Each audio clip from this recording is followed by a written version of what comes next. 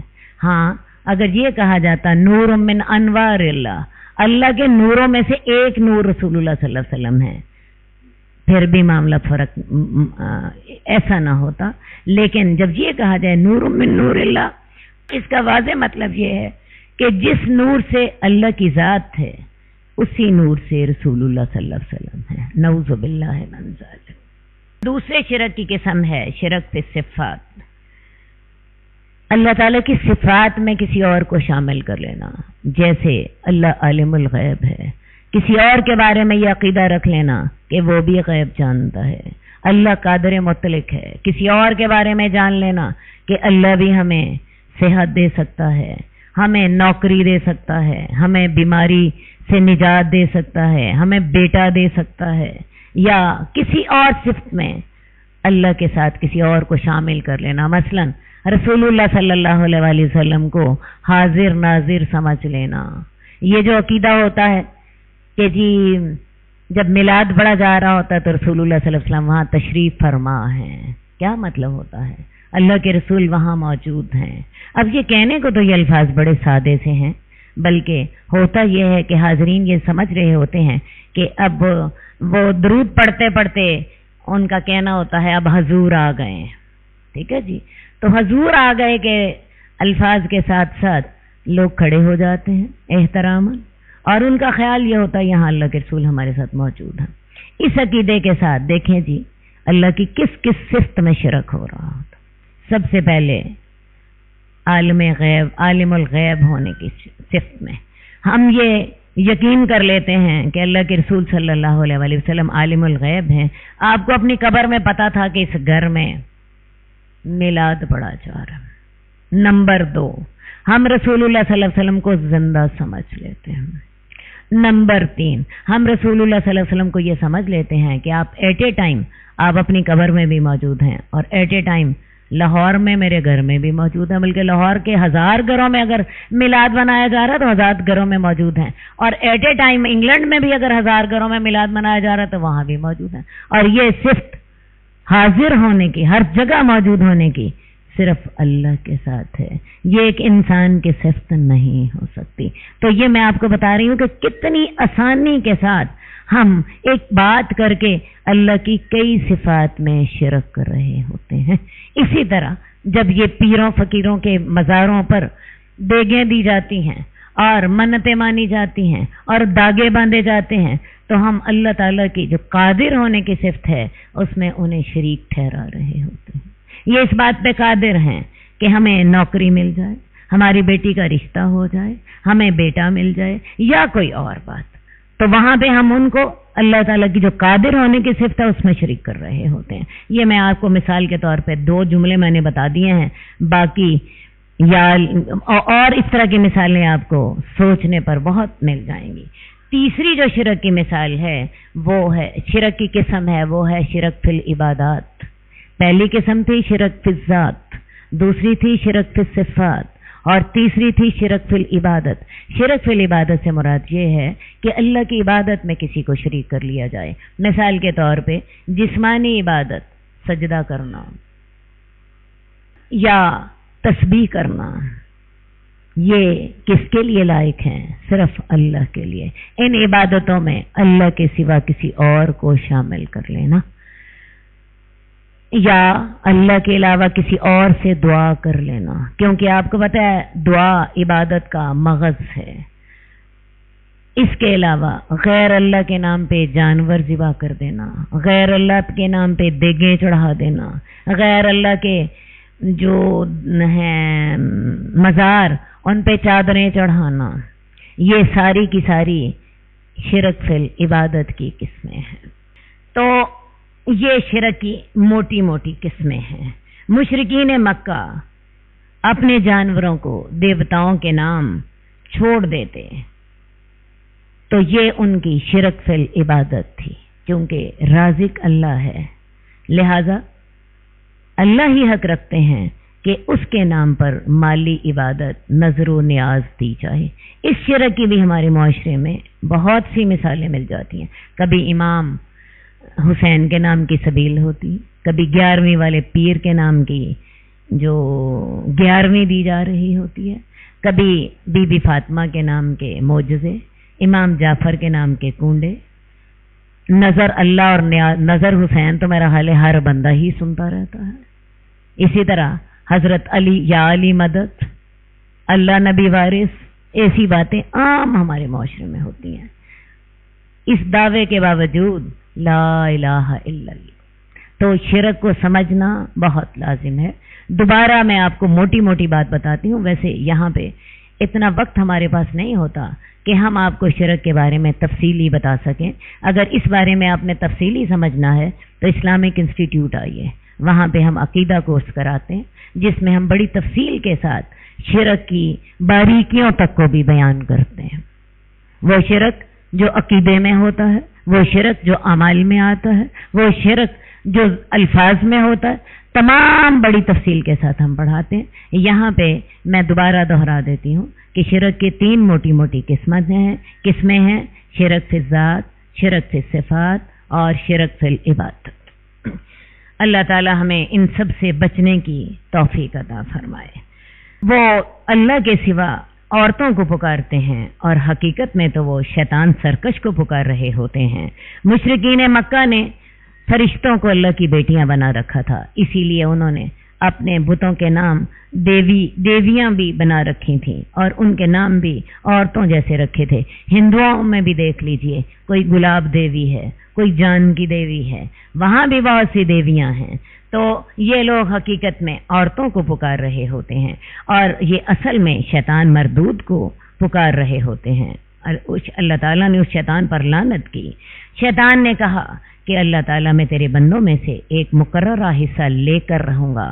یہ شیطان نے کب کہا تھا؟ جب اللہ تعالیٰ نے سجدے کا حکم دیا تھا، شیطان نے انکار کر دیا، تو پھر اللہ تعالیٰ نے اسے اپنے دربار سے مردود قرار دیا۔ تو شیطان کہنے لگا اللہ تو نے اس انسان کی خاطر مجھے مردود قرار دیا ہے، میں سب انسان سے بدلہ لوں گا، میں ان کو بہکاؤں گا۔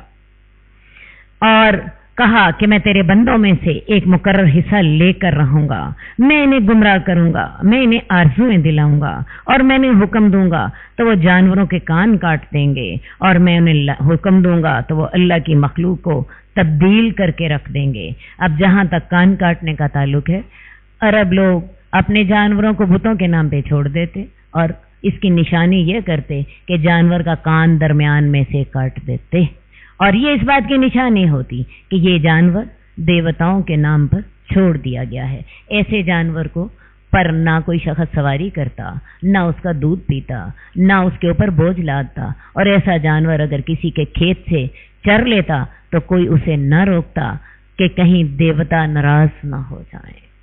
اور میں بڑے دکھ سے یہ بات آپ کو کہنا چاہوں گی کہ آج بھی گاؤں میں آپ چلے جائیں تو بہت سے جانوروں کے کان کٹے ہوتے ہیں۔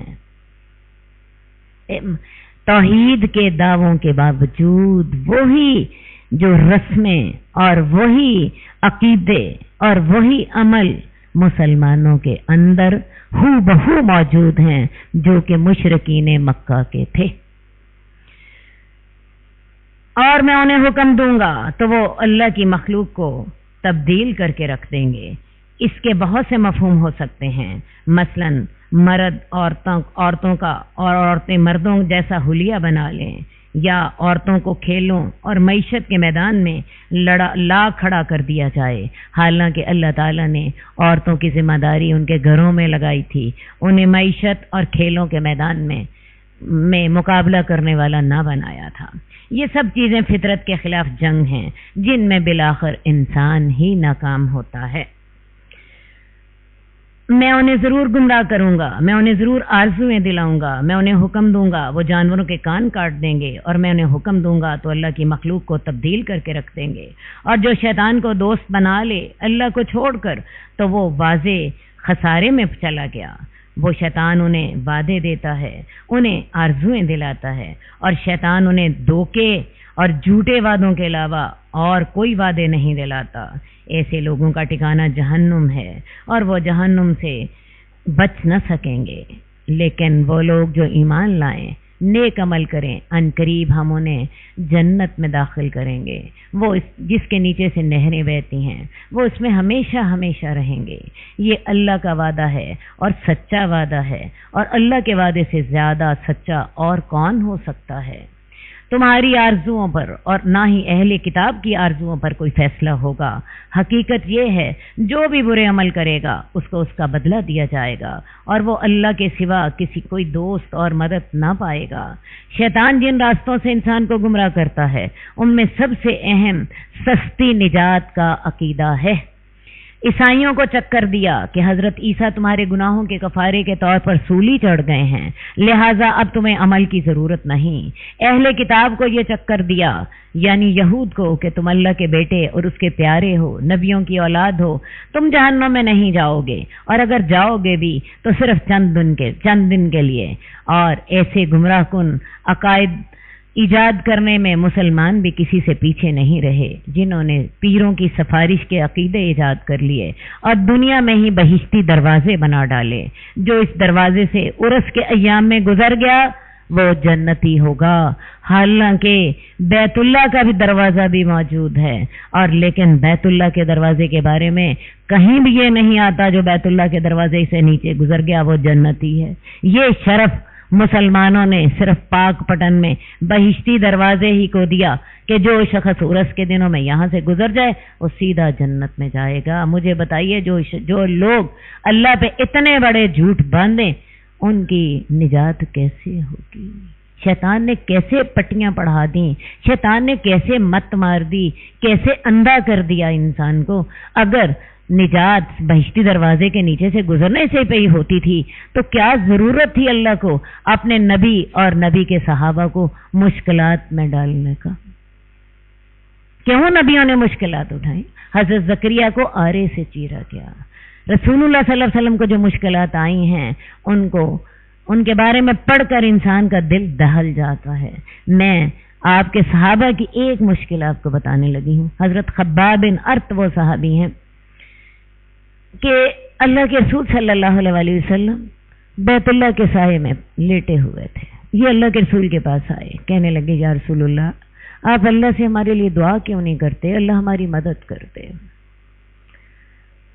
اللہ کے رسول غضبناک ہو گئے اور کہنے لگے تم سے پہلے جو انبیاء تھے تم سے پہلے جو لوگ تھے ان پر بہت سی مصیبتیں آئیں، انہیں آروں سے چیرا گیا، تو تم ابھی سے گھبرا گئے ہو۔ اسی پر قرآن مجید کی وہ آیت اتری تھی جو ہم نے دوسرے سپارے میں پڑھی تھی، ام حسبتم ان تدخلوا الجنۃ ولما یاتکم مثل الذین خلوا من قبلکم مستهم البأساء والضراء وزلزلوا حتى يقول الرسول والذین آمنوا معه متى نصر اللہ الا ان نصر اللہ قریب۔ اب یہ آیت پڑھ کر انسان ایک دم لرز جاتا کہ یہ ان صحابہ کے لیے نازل ہوئی ہے جو زندگی کی ہر قربانی دے چکے ہیں۔ اب حضرت خباب بن ارت جو یہ سوال کرنے والے ہیں اللہ کے رسول سے کہ آپ ہمارے لیے دعا کریں، خباب بن ارت کا اپنا حال یہ ہے کہ ان کی کمر جو تھی اس پر کچھ چٹاخ پڑے ہوئے تھے۔ حضرت عمر نے ان سے ایک دفعہ پوچھا یہ کیسے ہیں؟ حضرت خباب بن ارت کہنے لگے کہ بات یہ ہے کوئلے جلا دیے جاتے، مجھے اس کے اوپر ننگی پیٹھ کے ساتھ مجھے اس کے اوپر لٹا دیتے اور میرے سینے کے اوپر باری پتھر رکھ دیتے، میری چربی پگھل کر کوئلوں کو بجھا دیتی۔ یہ میں حضرت خباب بن ارت کی بات کر رہی ہوں جنہوں نے اللہ کے رسول سے کہا تھا کہ یا رسول اللہ آپ ہمارے لیے دعا کیجیے، اور اللہ کے رسول صلی اللہ علیہ وسلم نے ان کو یہ فرمایا تھا کہ تم سے پہلے لوگوں پر یہ اور یہ مصیبتیں آئی تھیں اور تم ابھی سے گھبرا گئے، اور اللہ نے قرآن میں آیت نازل کر دی کہ تمہارا کیا خیال ہے تم جنت میں داخل ہو جاؤ گے، تمہارے پاس ان لوگوں کی مثالیں نہیں آئیں جو تم سے پہلے گزرے تھے۔ تو اس طرح کی تکلیفیں صحابہ نے سہیں، اور اللہ کے رسول کی تو ہر وقت جان ہتھیلی پر ہوتی تھی، ہر وقت جان ہتھیلی پر ہوتی تھی۔ تو مجھے بتائیے اگر یہ نجات اتنی ہی سستی تھی تو کیا ضرورت تھی اللہ کو اپنے پیاروں کو مصیبتوں میں ڈالنے کی؟ اللہ سیدھا سیدھا اعلان کر دیتے یہ اللہ کا گھر ہے، تم اللہ کے گھر کے ساتھ اس کے فلاں فلاں دروازے سے نیچے سے گزر جاؤ، جنت تمہارا انتظار کر رہا ہے۔ کیا ضرورت تھی مکے میں تکلیفیں کاٹنے کی، اور کیا ضرورت تھی مدینے میں جانے کی اور ساری دنیا سے جہاد کرنے کی؟ تو یہ سستی نجات کے جو عقیدے ہیں یہ شیطان ہمارے سامنے ایجاد کرتا رہتا ہے۔ ان شیطان کے طریقہ واردات کو سمجھیے اور اس بات کا علم حاصل کیجئے کہ دین کی حقیقت کیا ہے، وہ دین کیسا تھا جو اللہ نے نازل کیا تھا، اور وہ دین کیسا تھا جو رسول اللہ صلی اللہ علیہ وسلم نے جس پر عمل کیا تھا، اور وہ دین کیسا تھا جو صحابہ نے ساری دنیا تک پہنچایا تھا، اور جس کے لیے اللہ تعالیٰ نے مسلمانوں کو امت وسط بنایا تھا، بہترین امت بنایا تھا، تاکہ نبی تم تک دین پہنچائے اور تم لوگوں تک دین پہنچاؤ۔ تمہاری آرزوؤں پر اور اہل کتاب کی آرزوؤں کے مطابق کچھ بھی نہیں ہوگا۔ اصول کیا ہے؟ جو بھی برے عمل کرے اس کو اس کا بدلہ دیا جائے گا، اور وہ اللہ کے سوا کوئی دوست اور مددگار نہ پائے گا۔ جو بھی نیک عمل کرے، مرد ہو یا عورت ہو، اور وہ ایمان والا بھی ہو، تو ایسے لوگ جنت میں داخل ہوں گے اور ان پر داغا برابر بھی ظلم نہ ہوگا۔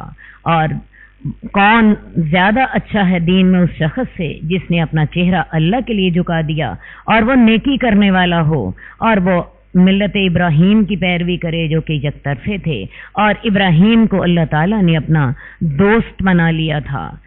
یہ بہت بڑا اعزاز ہے جو حضرت ابراہیم کو ملا۔ اللہ تعالیٰ نے حضرت ابراہیم کو انسانیت کا امام بنایا۔ یہودی، عیسائی، مسلمان سب انہیں اپنا امام تسلیم کرتے ہیں۔ آپ کی زندگی بچپن سے لے کے بڑھاپے تک قربانیوں ہی سے عبارت ہے۔ دنیا میں انسان جن چیزوں سے محبت کرتا ہے ان میں سے کوئی چیز بھی ایسی نہ تھی جو حضرت ابراہیم نے اللہ کے راستے میں قربان نہ کی ہو۔ بچپن میں باپ کی محبت سے محروم ہوئے، آگ میں ڈالے گئے، جوانی میں پیاری بیوی اور پیارے بیٹے کو اکیلا بیت اللہ بنانے کے لیے مکہ میں چھوڑا، اور اس کے بعد جب وہ بیٹا ذرا بڑا ہو گیا تو اسی بیٹے کو اللہ کے راستے میں قربان کر دیا۔ تو اللہ تعالیٰ نے ان تمام قربانیوں کے نتیجے میں آپ کو اپنا دوست بنا لیا۔ تو اس شخص سے دین میں کون اچھا ہے جس نے اپنا چہرہ اللہ کے سامنے سربت تسلیم خم کر دیا اور نیکی بھی کرے۔ صرف عقیدہ کافی نہیں ہوگا، عمل کی ضرورت ہر جگہ پہ ہوگی۔ جہاں کہیں نیکی کا ذکر آ رہا ہے ساتھ عمل کی اہمیت کا احساس بھی دلایا جا رہا ہے۔ خالی عقیدہ کافی نہیں، اور خالی عمل بغیر عقیدہ توحید کے وہ بھی کافی نہیں۔ اللہ ہی کے لیے ہے جو آسمان میں ہے اور جو زمین میں ہے، اور اللہ تعالیٰ تو ہر شے کو گھیرے ہوئے ہے۔ وہ تم سے عورتوں کے بارے میں فتویٰ پوچھتے ہیں، کہہ دیجئے اللہ تمہیں ان کے بارے میں فتویٰ دیتا ہے، لیکن اس فتویٰ دینے سے پہلے اللہ تمہیں یاد دلاتے ہیں کہ اس فتوے سے قبل اللہ کی کتاب میں جو یتیم عورتوں کے بارے میں پہلے ہدایات دی جا چکی ہیں ان کو بھی اپنے سامنے رکھو۔ ایسی یتیم عورتیں جن کو تم ان کے حقوق تو نہیں دیتے لیکن تم ان سے نکاح کرنے کی رغبت رکھتے ہو، ایسی یتیم لڑکیاں جن سے نکاح تو انسان کرنا چاہتا ہے لیکن ان کے حقوق یعنی مہر دینا نہیں چاہتا، اور بچوں میں سے کمزور بچے یتیم، اور یہ کہ تم یتیموں کے لیے انصاف کے ساتھ قائم ہو جاؤ، اور جو بھی تم نیکی کرو گے اللہ اس کا علم رکھتا ہے۔ اور اگر کوئی عورت اپنے خامن سے بدسلوکی یا بے روحی سے کرنے سے ڈرے تو ان دونوں پر کوئی گناہ نہیں اگر وہ آپس میں صلح کر لیں، اور صلح ہی بہتر ہے۔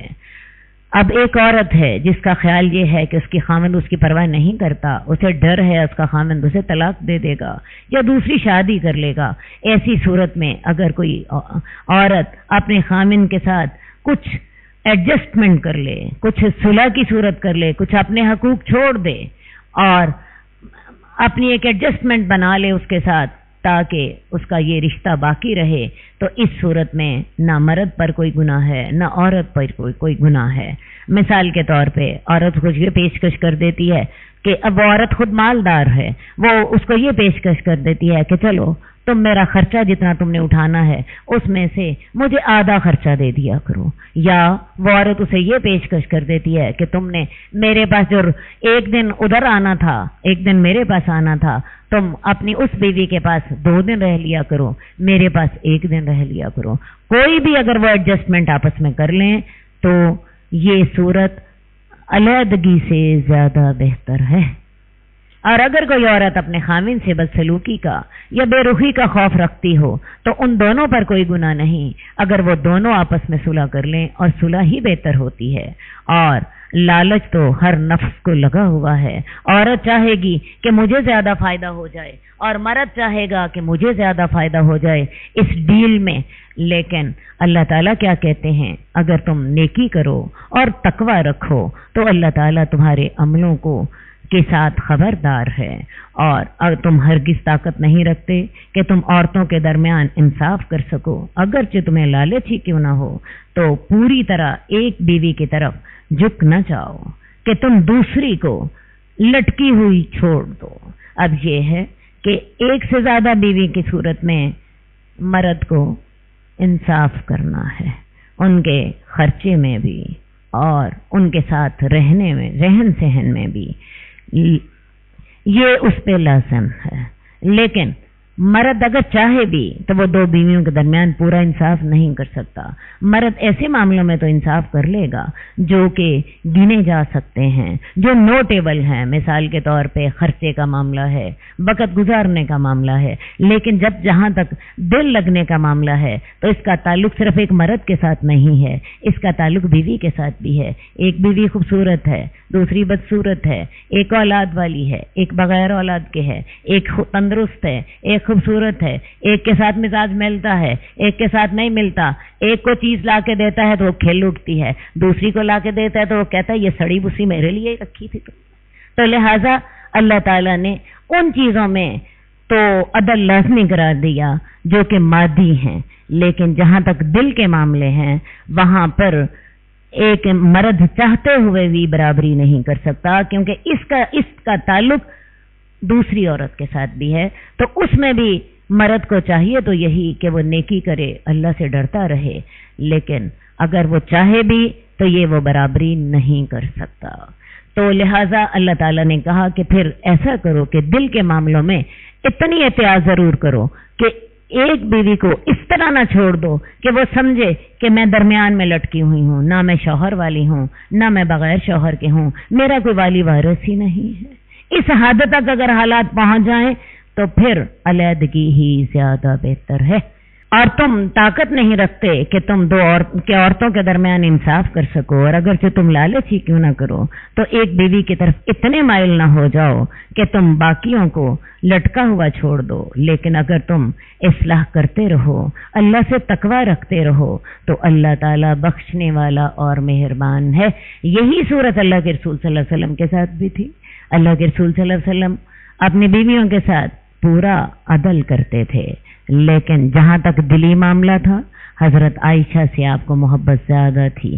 آپ اللہ سے دعا کیا کرتے تھے کہ اللہ تعالیٰ اس معاملے میں تو میرا مواخذہ نہ فرمانا، اللہ جو تیری تقسیم ہے، کیونکہ دل اللہ کے ہاتھ میں ہے، اللہ تعالیٰ جو تیری تقسیم ہے اس بارے میں میرا مواخذہ نہ فرمانا۔ تو انسان کو اصلاح کی کوشش کرتے رہنا چاہیے، اللہ سے ڈرتے رہنا چاہیے، تو پھر اللہ تعالیٰ بخشنے والے اور مہربان ہیں۔ اور اگر وہ دونوں جدا ہو جائیں اللہ تعالیٰ ہر ایک کو اپنی وسعت سے بے نیاز کر دے گا، اور اللہ تعالیٰ تو وسعت والا اور حکمت والا ہے۔ اگر حالات یہاں تک پہنچ گئے ہیں کہ ایک بیوی سمجھتی ہے کہ میں لاوارث ہوں، میرے اندر خاوند کو کوئی دلچسپی نہیں ہے، میرا کوئی والی وارث نہیں ہے، تو پھر علیحدگی ہی بہتر ہے۔ وہ عورت اپنے آپ کو درمیان میں لٹکا ہوا پاتی ہے، نہ وہ شوہر والی ہے نہ وہ بغیر شوہر کے ہے۔ تو اس صورت میں اگر وہ جدا ہو جائیں تو اللہ تعالیٰ ہر ایک کو اپنی وسعت سے ایک دوسرے سے بے نیاز کر دے گا۔ ہو سکتا ہے اسی عورت کا نکاح کسی اور شوہر سے ہو جائے اور وہاں اس کو اس سے زیادہ خوشی اور اطمینان اور مسرت نصیب ہو جائے۔ اور اللہ ہی کے لیے ہے جو آسمان میں ہے اور جو زمین میں ہے۔ اور ہم نے ان لوگوں کو جن کو ہم نے کتاب دی تھی یہ وصیت تم سے پہلے بھی کی تھی اور تمہیں بھی یہی وصیت کرتے ہیں کہ اللہ سے تقوی رکھو۔ یہ تقوی زندگی کے ہر معاملے میں ہوگا، کاروبار میں بھی ہوگا، بیویوں سے عدل کرنے میں بھی ہوگا، یہ تقوی عبادات میں بھی ہوگا، معاملات میں بھی ہوگا، سیاست میں بھی ہوگا، عدالتوں میں بھی ہوگا، کاروبار میں بھی ہوگا اور گھر کی زندگی میں بھی ہوگا۔ ہم نے ان لوگوں کو جن کو ہم نے تم سے قبل کتاب دی تھی اور تمہیں بھی ہم یہی نصیحت کرتے ہیں کہ اللہ سے ڈرتے رہو، اور اگر تم انکار کرتے ہو، اللہ سے نہیں ڈرتے یا اللہ کا انکار کرتے ہو، تو یاد رکھو اللہ ہی کے لیے ہے جو آسمان میں ہے، جو زمین میں ہے، اور اللہ تعالیٰ بے نیاز اور تعریف کے قابل ہے، اسے تمہاری ذرا بھی پرواہ نہیں۔ وہ اگر چاہے تمہیں لے جائے اے لوگو اور دوسروں کو لے آئے، وہ چاہے تو تم سب کو تباہ و برباد کر دے، آسمان تم پہ گر پڑے، زمین پھٹ پڑے اور تم اس کے اندر سما جاؤ، یا اللہ تعالیٰ کو عذاب دینے کی اور بھی بہت سی شکلوں کا پر وہ قادر ہے، وہ تمہیں برباد کر کے رکھ دے اور تمہاری جگہ پہ نئی نسلیں لے آئے جو کہ اللہ کی فرما بردار ہوں۔ اور اللہ تعالیٰ اس بات پہ قادر ہے، جو دنیا کا ثواب چاہتا ہے تو اللہ کے پاس دنیا کا ثواب بھی ہے اور آخرت کا بھی ثواب ہے۔ اب یہ ہے کہ انسان عام طور پر اپنی دنیا کا مفاد چاہتا ہوتا ہے، اللہ تعالیٰ میرے بچوں کو نیک کر دے، اللہ تعالیٰ مجھے جو ہے کاروبار اچھا دے دے، اللہ تعالیٰ مجھے صحت دے دے، اور یہ اور وہ۔ یاد رکھیے اگر آپ دنیا بھی چاہتے ہیں تو دنیا بھی کب ملے گی؟ جب آپ اللہ کے فرما بردار ہوں گے۔ آپ اللہ کے فرما بردار ہوں گے، آپ کو دنیا بھی ملے گی، آپ کو آخرت بھی ملے گی۔ لیکن اگر آپ صرف دنیا چاہیں آخرت کو چھوڑ کر، تو پھر آپ کے لیے آخرت میں آگ کے سوا اور کچھ نہیں ہے۔ تو لہٰذا صرف دنیا چاہنے والا خسارے کا سودا کرتا ہے۔ 4 دن دنیا کا وہ فائدہ چاہتا ہے، لیکن اتنا آپ کو بھی پتا ہے کہ دنیا میں دنیا جنت نہیں ہے، دنیا کی مصیبتیں اس کو بھی سہنی پڑتی ہیں، لیکن مرنے کے بعد اس کے لیے سوائے آگ کے اور کچھ نہیں ہے۔ جبکہ جو شخص آخرت چاہتا ہے، دنیا تو اس کو بائی دی وے مل جاتی ہے اور آخرت کی نعمتیں ہمیشہ کے لیے اس کا مقدر ہوتی ہیں۔ لہٰذا چاہنا ہے تو اللہ سے دنیا بھی چاہو اور آخرت بھی چاہو۔ دنیا آخرت چھوڑ کے دنیا چاہنا یہ سب سے بڑا خسارے کا سودا ہے۔ تو جو دنیا کا ثواب چاہتا ہے تو اللہ کے پاس تو دنیا کا ثواب بھی ہے اور آخرت کا بھی ہے، اور اللہ تعالیٰ تو سننے والا اور دیکھنے والا ہے۔ اے لوگو ایمان والو، گواہی کے انصاف کے ساتھ کھڑے ہو جاؤ اللہ کے لیے گواہی دیتے ہوئے، اور اگرچہ اس کی زد تمہارے اپنے جانوں پر پڑے یا تمہارے والدین کے خلاف ہو یا رشتہ دار کے خلاف ہو، تمہیں اگر انصاف ہی کرنا ہے، چاہے اس کی زد تمہاری اپنے نفس پر پڑ رہی ہے یا تمہارے کسی قریبی عزیز پر، اگر کوئی مالدار ہے یا فقیر ہے تو اللہ کا حق ان دونوں سے زیادہ ہے۔ بعض اوقات انسان ایک فقیر کے لیے اس کی فقیری کی وجہ سے اس کی حمایت کا غلط حمایت کر دیتا ہے، اور بعض اوقات ایک امیر سے ڈر کے اس کی ناجائز حمایت کر دیتا ہے۔ اللہ کا حق امیر کی طاقت سے ڈرنے سے زیادہ ہے اور غریب کی ناجائز حمایت کرنے سے اللہ کا حق زیادہ ہے۔ اور اللہ کا حق کیا ہے؟ نہ امیر کی امارت سے ڈرو، نہ غریب کی ناجائز حمایت کرو۔ حمایت کس کی کرو؟ صرف اور صرف انصاف کی۔ یہی صحیح راستہ ہے۔ تم اپنی خواہشات کی پیروی نہ کرو اور خواہشات کی پیروی کر کے انصاف کو نہ چھوڑو، اور اگر تم گول مول بات کرو یا سچائی سے منہ موڑ لو تو اللہ تعالیٰ تمہارے عملوں کے ساتھ خبردار ہے۔ اے لوگوں جو ایمان لائے ہو اللہ پر ایمان لاؤ اور اس کے رسولوں پر ایمان لاؤ اور اس کتاب پر ایمان لاؤ جو اللہ تعالیٰ نے اپنے رسول پر اتاری تھی. یہ کیا بات ہوئی؟ اے لوگوں جو ایمان لائے ہو اللہ پر ایمان لاؤ اور رسول پر ایمان لاؤ. مراد کیا ہے؟ اے وہ لوگوں جو زبان سے ایمان کا دعویٰ کرتے ہو دل سے ایمان لاؤ، اللہ کے فرما بردار بن جاؤ، اللہ کے رسول کے فرما بردار بن جاؤ. تمہارا دعویٰ ایمان کا زبان سے ہے، عمل سے، دل سے اللہ کے فرما بردار ہو جاؤ اور اس کتاب کے پر ایمان لاؤ جو اللہ تعالیٰ نے اپنے رسول پر اتاری ہے، اور اس کتاب پر بھی ایمان لاؤ جو اس سے قبل اتری تھی، تورات اور انجیل پر بھی. اور جو اللہ کے ساتھ کفر کرے، اس کے فرشتوں کے ساتھ، اس کی کتابوں کے ساتھ اور اس کے رسولوں کے ساتھ اور آخرت کے دن کے ساتھ، تو وہ واضح طور پر دور کی گمراہی میں چلا گیا. یقیناً وہ لوگ جو ایمان لائے پھر انہوں نے کفر کیا، پھر ایمان لائے پھر کفر کیا، پھر وہ کفر میں زیادہ ہو گئے، تو ایسے لوگوں کو اللہ تعالیٰ کبھی معاف نہیں کیے کرے گا اور نہ ہی انہیں سیدھے راستے کی ہدایت دے گا. اس سے مراد منافق ہیں اور مرتد ہیں، جو کہ کبھی ایمان لے آتے ہیں اور کبھی ایمان لانے کے بعد پھر ایمان سے پھر جاتے ہیں اور پھر دوبارہ ایمان لے آتے ہیں. منافق بھی زبان سے ایمان لا رہے ہوتے ہیں، دل میں کفر کر رہے ہوتے ہیں. تو ایسے لوگوں کو اللہ ہدایت نہیں دیتا. اللہ کیسے لوگوں کو ہدایت دیتا ہے؟ جو دل کے یقین کے ساتھ قطعی طور پر خالص ہو کر ایمان لے آئیں. ایسے لوگوں کو اللہ تعالی ہدایت بھی دیتا ہے، ایمان میں آگے بڑھنے کی توفیق بھی دیتا ہے. وہ لوگ جو کافروں کو منافقوں کو بشارت دے دو کہ ان کے لیے دردناک عذاب ہے. وہ لوگ جو کافروں کو مومنوں کو چھوڑ کر دوست بنا لیتے ہیں. اب یہاں پہ کافروں کی کیا نشانی بتائی گئی ہے کہ وہ کافروں کے مومنوں کے مقابلے میں کافروں کو دوست بنا لیتے ہیں. ہم یہ موضوع پیچھے بھی پڑھ چکے ہیں. کافروں سے دوست اصل میں کفر سے دوست ہے، اور ایک مسلمان جو ہے وہ اللہ کے دوستوں سے دوستی رکھتا ہے اور اللہ کے دشمنوں سے دشمنی رکھتا ہے. مسلمانوں کو چھوڑ کر کافروں کو دوست بنا لیتے ہیں. کیا وہ ان کے پاس عزت چاہتے ہیں؟ تو عزت تو اللہ ہی کے لیے ہے ساری کی ساری. جو اللہ کے پاس آتا ہے عزت والا وہ ہوتا ہے، جیسے انبیاء، جیسے علماء. آج مدتیں گزر گئیں، ہزاروں سال گزر گئے، علماء کی عزتیں آج بھی باقی ہیں. لوگ ان کا نام لیتے ہیں، رحمہ اللہ کہہ کر لیتے ہیں. صحابہ کا نام لیا جاتا ہے، رضی اللہ تعالیٰ عنہم، دعا دیے بغیر نہیں. انبیاء کا ذکر آتا ہے، علیہ السلام.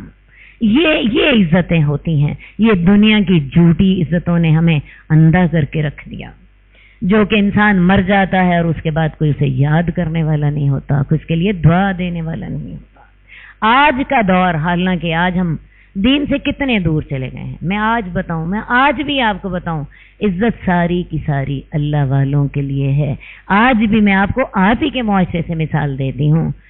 ڈاکٹر اسرار فوت ہو جاتے ہیں، سارا لاہور امڑ آتا ہے، لیکن ایک امیر ترین آدمی، جو کہ لاہور کا امیر ترین آدمی مر جاتا ہے، کتنے لوگوں کو خبر ہوتی ہے؟ انہیں اخبار میں اتنا بڑا اشتہار دینا پڑتا ہے ایصال ثواب کے لیے، جی اس کی کوٹھی میں آ جاؤ. ڈاکٹر اسرار کے لیے کیوں نہیں کسی کو اعلان کرنا پڑتا؟ آج بھی عزت کس کی ہے؟ بولو تو صحیح ذرا. حالانکہ آج ہم میں وہ ایمان کا جذبہ باقی نہیں ہے. آج بھی عزت کس کی ہے؟ دل نے گواہی دی کہ عزت اللہ ہی کی ہے اور عزت اللہ والوں ہی کی ہے. اور اللہ تعالیٰ نے تمہارے اوپر کتاب میں یہ آیت نازل کر دی کہ جب تم اللہ کی آیات کو سنو کہ ان کا انکار کیا جا رہا ہو، ان کا مذاق اڑایا جا رہا ہو، تو ایسے لوگوں کے ساتھ نہ بیٹھو جب تک کہ وہ کسی دوسری بات میں مشغول نہ ہو جائیں. اس وقت تم ان جیسے ہوگے. کسی محفل میں اللہ کی آیات کا زبانی مذاق اڑایا جا رہا ہے، جیسے آج کل ٹی وی پہ آپ نے دیکھا ہے دانشور حضرات قرآن مجید کے احکامات کا مذاق اڑا رہے ہوتے ہیں. اور اس کو خیر سے کیا کہا جاتا ہے؟ لبرلزم. فلاں بڑا جی لبرل ہے. اور کہیں پہ عملی مذاق اڑایا جا رہا ہوتا ہے، مثلا بے حیائی کی محفلیں، وہاں پہ عملی مذاق اڑایا جا رہا ہوتا ہے. تو ایسی محفلوں میں مسلمان کو بیٹھنے کی اجازت نہیں ہے. اگر وہاں مسلمان بیٹھتا ہے تو انہی جیسا ہوتا ہے. اپنے آپ کو یہ کہہ کے مطمئن نہ کر لیں کہ میں تو صرف اس کی باتیں سن رہی تھی, میں کوئی خود وہاں تھوڑا بے حیائی کر رہی تھی. خاموشی رضامندی ہوتی ہے. آپ کو پتا ہے لڑکی سے جب اجازت لیتے ہیں تو وہ خاموش رہتی ہے, اس کی خاموشی ہی رضامندی ہوتی ہے. آپ ایسی محفلوں میں صرف ایک صورت میں بیٹھ سکتے ہیں, صرف ایک صورت میں وہاں بیٹھیں اور اللہ اعلان بتائیں یہ غلطی ہو رہی ہے. اگر آپ کے پاس ایسی جرت نہیں ہے, ایسی محفل میں نہ جائیں جہاں پہ عملی یا قولی طور پر اللہ کی آیات کا مذاق اڑایا جا رہا ہو یا کفر کیا جا رہا ہو. قرآن کہتا ہے انکم مثلہم, تم اس وقت ان جیسے ہوتے ہو. مولوی واقعی بڑا رجت پسند ہوتا ہے, لیکن مولوی رجت پسند نہیں ہوتا, یہ اللہ کا حکم ہوتا ہے. یہ میرے رب نے آیات اتاری ہیں, یہ میں اپنے پلے سے اپنے پاس سے کہنے کی جرت مجھے کیسے ہوئی؟ یہ آیات آپ بھی دیکھ رہی ہیں یا نہیں دیکھ رہے؟ لوگوں کی زبانیں بڑی کھلی ہوتی ہیں. اللہ بڑا غفور الرحیم ہے, مولویوں نے مصیبت ڈالی ہے. ارے بھئی یہ آیات تو میرے رب کی ہیں. تم اس وقت ان جیسے ہوتے ہو. اللہ تعالیٰ ایسے منافقوں کو اور ایسے کافروں کو جہنم میں اکٹھا کر کے ڈالے گا. وہ لوگ جو تمہارے بارے میں انتظار کرتے رہتے ہیں, اگر تمہیں اللہ کی طرف سے پتہ ملے تو تمہارے ساتھ مل جاتے ہیں اور کہتے ہیں ہم تمہارے ساتھ نہ تھے. اور اگر کافروں کو پتہ مل جائے, ان کا پلہ بھاری ہو جائے, تو کافروں سے کہتے ہیں کیا ہم نے تم پر قابو نہ پا لیا تھا اور تمہیں مسلمانوں کے نقصانات سے بچا نہ لیا تھا؟ اصل بات ہے منافق صرف اپنے مفاد کا بندہ ہے. مسلمان کو فائدہ ملا تو مسلمان کے پاس, کافر کو فائدہ ملا تو وہاں بھی اپنا حصہ لینے کے لیے جھوٹی قسمیں کھا کے اپنا حصہ وصول کرنے پہنچ گیا. تو اللہ ہی ان کے درمیان قیامت کے دن فیصلہ کرے گا, اور اللہ کافروں کے لیے مسلمانوں کے اوپر غلبے کی کوئی صورت ہرگز نہ نکالے گا. یقیناً منافق اللہ کو دھوکہ دیتے ہیں اور اللہ انہیں دھوکہ دیتا ہے. جب وہ نماز کی طرف کھڑے ہوتے ہیں تو سستی سے کھڑے ہوتے ہیں, وہ لوگوں کو دکھاوا کرتے ہیں اور اللہ کو تو تھوڑا ہی یاد کرتے ہیں. تو منافق کی سب سے پہلی نشانی کیا ہے؟ نماز سستی سے پڑھتا ہے. جس کا دل نماز میں نہ لگے پکا منافق ہے, اور جس کا دل نماز میں لگے, اسے نماز میں مزہ آئے, اسے نماز میں ٹھنڈ پڑے, وہ مومن ہے. اللہ نے ایک معیار آپ کے سامنے رکھ دیا, اور جس نے 2 منٹ میں نماز پڑھنی ہے یوں چٹکی بجا کے, وہ سمجھ لے میرا معاملہ گڑبڑ. وہ جب نماز کے لیے کھڑے ہوتے ہیں تو سست کھڑے ہوتے ہیں, لوگوں کو دکھاوا کرتے ہیں, اللہ کو تو تھوڑا ہی یاد کرتے ہیں. یہ کفر اور ایمان کے درمیان ڈاماڈول ہیں, نہ تو مومنوں کے ساتھ ہیں نہ کافروں کے ساتھ ہیں. اور جس کو اللہ گمراہ کر دے تو آپ اس کے لیے کوئی راستہ ہرگز نہ پائیں گے. اے لوگو ایمان والو, کافروں کو مومنوں کو چھوڑ کر کافروں کو دوست نہ بناؤ. دوبارہ حکم ہو رہا ہے. کیا تم چاہتے ہو کہ تم اللہ کو اپنے خلاف عذاب بھیجنے کا ایک بہانہ دے دو؟ کیا تم چاہتے ہو کہ تم اللہ کے لیے اپنے خلاف ایک واضح دلیل قائم کر دو کہ اللہ ہم عذاب کے مستحق ہیں؟ منافق قیامت دوزخ کے سب سے نچلے درجے میں ہوں گے, اور تو ان کے لیے کوئی مددگار نہ پائے گا. ہاں وہ لوگ جو توبہ کر لیں اور اصلاح کر لیں. توبہ کس سے کر لیں؟ اپنی منافقت سے. اصلاح کیسی کر لیں؟ پکے مومن بن جائیں اور اللہ کی رسی کو مضبوطی سے تھام لیں اور اپنے دین کو اللہ کے لیے خالص کر لیں. میں نے آپ کو پہلے بتایا منافق کس کا بندہ ہوتا ہے؟ اپنے مفادات کا. لیکن مومن کس کا بندہ ہوتا ہے؟ اللہ کا. مومن کو نقصان ہو رہا ہو تب بھی وہ اللہ کے راستے پر ہے, فائدہ ہو رہا ہو تو تب بھی اللہ کے راستے پر ہے. تو اور وہ اپنے دین کو اللہ کے لیے خالص کر لیں. تو ایسے لوگ مومنوں کے ساتھ ہیں اور اللہ تعالیٰ مومنوں کو اجر عظیم عطا فرمائیں گے. منافقت 2 طرح کی ہوتی ہے, ایک عملی اور ایک عقیدے کی. عقیدے کے جو منافق ہوتے ہیں وہ رسول اللہ صلی اللہ علیہ وسلم کو جھٹلاتے ہیں, اللہ کے رسول سے بغض رکھتے ہیں, دین کی اہانت پر خوش ہوتے ہیں اور دین کی مدد کرنا پسند نہیں کرتے.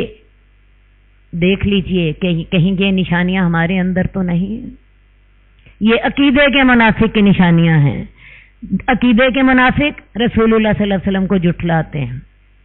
نمبر 2, اللہ کے رسول سے بغض رکھتے ہیں, دین کی ذلت پر خوش ہوتے ہیں اور دین کی مدد کرنا پسند نہیں کرتے. میرا خیال ہے یہ جو آخری بات ہے یہ تو آج کل کے تمام مسلمانوں میں پائی جاتی ہے. اللہ تعالی ہمیں اس سے بچا کے رکھے اور اللہ تعالی ہمیں دین کی مدد کرنے کی توفیق عطا فرمائے، اس کا ساتھ دینے کی توفیق عطا فرمائے. اور عملی منافقت کی 4 قسمیں ہیں. بات کرے تو جھوٹ بولے، وعدہ کرے تو خلاف کرے، امانت رکھی جائے تو خیانت کرے، اور جب جھگڑا کرے تو پھٹ پڑے. اور یہاں پہ جو مثال دی گئی ہے منافق کی نشانیاں 2 بتائی گئی ہیں. نماز میں سستی کرے، اور دوسری بات مسلمانوں کو چھوڑ کر کافروں سے دوستی کرے. میرا خیال ہے یہ والی جو نشانی ہے یہ بھی آج کل کے مسلمانوں میں عام پائی جاتی ہے، اور خاص طور پہ ہمارے حکمران تو میرا خیال ہے اس آیت کی روح سے سارے کے سارے شاید منافق ہوں. اللہ تعالی ہمیں ہدایت عطا فرمائے. اس کے علاوہ منافق کی ایک اور نشانی جس کا ذکر سورہ توبہ میں آتا ہے، یہاں پہ ایک نشانی کہ نماز پڑھیں تو سست ہوں، اور دوسری نشانی اللہ کی راہ میں جب مال خرچ کریں تو دل تنگ ہو. جس کا دل اللہ کے راستے میں مال خرچ کر کے ٹھنڈا ہو جائے، اس کے دل میں خوشی اور اطمینان کے فوارے پھوٹنے لگ پڑیں، تو وہ سمجھ لے اللہ تعالیٰ نے مجھے ایمان کی دولت سے نوازا ہے. اور لیکن اگر اللہ کی راہ میں مال خرچ کرنے کے بعد پچھتاوا ہونے لگ جائے تو پھر سمجھ لیجئے یہ نفاق کی نشانی ہے. اللہ تعالیٰ مومنوں کو ان قریب اجر عظیم عطا فرمائے گا. اللہ تعالیٰ تمہیں عذاب دے کر کیا کرے گا اگر تم اللہ کا شکر کرو اور ایمان لے آؤ. شکر ایمان کا حصہ ہے. انسان جب اللہ تعالیٰ کی نعمتوں کو محسوس کرتا ہے سر سے لے کے پاؤں تک اللہ کی نعمتوں کو، تو پھر دل میں ایک جذبہ ابھرتا ہے، اللہ تو میرے پر اتنا احسان کرنے والا، اتنا عطا کرنے والا. اللہ اس وقت دل سے جذبہ ابھرتا ہے کہ اللہ میں تجھے راضی کروں گی اور اللہ میں تیری ناراضگی سے بچوں گی. اسی کا نام ایمان ہے. تو اللہ تمہیں عذاب دے کر کیا کرے گا اگر تم اللہ کا شکر کرو اور اللہ پر ایمان لاؤ. اور اللہ تعالیٰ تو قدردانی کرنے والا اور علم رکھنے والا ہے. اللہ ہمیں شکر کرنے کی توفیق دے. اللہ ہمیں نماز دل لگا کر پڑھنے کی توفیق دے. اللہ ہمیں صدقہ دل کی ٹھنڈ کے ساتھ کرنے کی توفیق دے. اللہ تعالیٰ ہم یہ نماز اور انفاق فی سبیل اللہ کریں تو ہمارے دلوں کے اندر ٹھنڈ ڈال دے. ہمیں یہ کام کر کے خوشی محسوس ہو، ہم سرشار ہو جائیں سر سے لے کے پاؤں تک. ہمیں اطمینان نصیب فرما اور اللہ سب سے بڑھ کر ہمیں ایمان نصیب فرما. آمین یا رب العالمین برحمتک یا ارحم الراحمین. قد خصك الرحمن بالفضل والتيجان والروح والريحان يا حامل القرآن. قد خصك الرحمن بالفضل والتيجان والروح